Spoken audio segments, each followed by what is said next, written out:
আচ্ছা ঠিক আছে। হ্যাঁ ভাই, হ্যাঁ। বলছি শোনো না, জানো হ্যাঁ তুমি আমাকে গতবারই বার্থডেতে কি দিয়েছিলে মনে আছে? হ্যাঁ, একটা লোহার কাঠ দিয়েছিলাম। বলছি কি হ্যাঁ। এইবারে কি দেবে? এবারে হ্যাঁ। তুমি লোহার কাঠে শুয়ে থাকবে। শুয়ে থাকবো?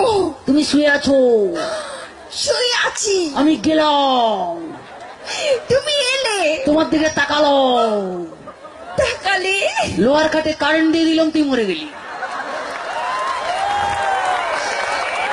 এক্ষুনি চলে যাবো আমার কাছে। শোনা, ওরকম করতে নেই। বউ একটা রেখে বাইরে যা করবি, কাছে আয়, বুঝতে পারবি না, বল। আচ্ছা বাদ দাও। হ্যাঁ। বলছি শোনো, জানো কি? ধরো হ্যাঁ। তুমি আর আমি কোথাও বেড়াতে গেলাম একটা পাহাড়ে। হ্যাঁ।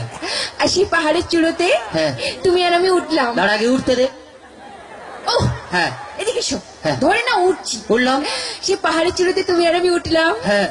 সেখানে উঠে হ্যাঁ। তোমার কি মনে হবে? বলতেই হবে, মনে হবে। বলো।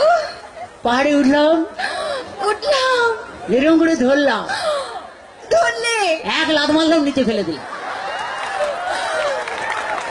আমি জানি কি? তুমি কোনোদিনও ভালোবাসতে জানো না। বাজে কথা বলো না, ছেলেরা ভালোবাসতে জানে, তোমরা বরঞ্চ বিশ্বাসঘাতক, শয়তান। তোমরা প্রেম করবে আমাকে আর বিয়ে করবে আমার কাকাকে।